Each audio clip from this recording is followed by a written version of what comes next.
Welcome to Speed Round Sunday on the Parenting Roundabout podcast, where we share a mini episode from our past for your weekend listening pleasure. We'll be back tomorrow with a brand new episode.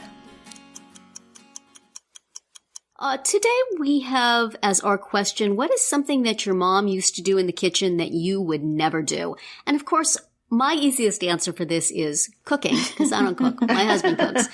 But thinking a little deeper, what inspired this question for me was the other day my husband had browned some kielbasa in a frying pan, and then he had to leave and go to work, and so there was a frying pan full of grease sitting on the stove. And I had this flashback to my childhood as to how my mom would save grease. She would, if she cooked bacon, she would then pour the grease into a coffee can, which was kept under the sink and used in future foodstuffs.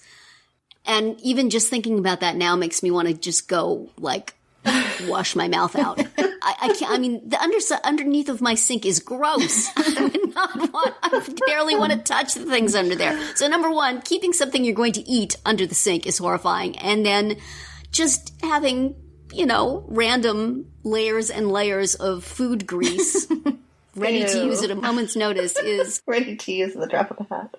And yet, did your parents ever do that? My husband says he thinks he remembers his mother doing it. It must have been a 50s and 60s thing. Does he still do it? No. He does it. He does not keep it in a coffee can under the sink.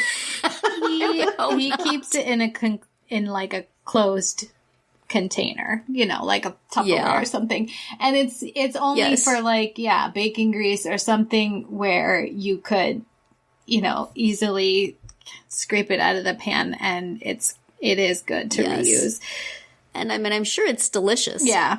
It gives extra flavor, extra fat and cholesterol. Delicious flavor to things. But still just imagining pouring that into a coffee can and putting it in the sink. No. Ours fills me with dread. Whenever we have that stuff, it has a lid on it. Well, no, I think that she put the coffee can lid on it. I'm not sure, though. I'm not sure. Maybe the little shavings from around underneath the sink added a little extra. Wouldn't there be rodents or stuff? How is it possible? This was a thing people did. Yep, people did. All right. I'm just going to go say yuck 50 times now. And yet, here you are. Here I am. Maybe that's what stunted my growth. Oh, well. So, Catherine, can you think of something pro or con that your mom did that you never she do? just cooked more than I do, that's for sure. She had a full-time job, and yet somehow we ate every... I don't know how that happened. I really don't. Thinking about it now, I'm how was she pulling that off? Because she didn't have a crock pot or anything. It was all stuff that she made.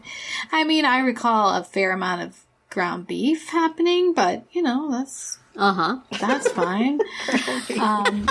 So being able to actually get a meal on the table on a regular basis is something that she did that I don't seem to be able to do. Yeah. Wow. Well, my husband does that. He works a whole day and he comes home and he cooks for us because his wife does not do that now. He volunteered. But how about you, Nicole? What is something your mom did in the kitchen that you don't do? Well, my mom did all of the above, minus the bacon grease or whatever the grease thing. She did cook for us on a regular basis. She did use a lot of ground beef products. Yes. Product-related meals. The one thing, and I think I've talked about this before in the past, that I would never, ever in a million years do, is that she used to grow alfalfa seeds in our cupboard. And put them in our salad. I refused to do that. And they would always be in a jar in our glasses, our glassware cupboard. Yeah. So every time we went to get a glass for a drink of water, the alfalfa. Look at this big container of alfalfa sprouts coming out. Honey. There's a reason why I hate vegetables, ladies.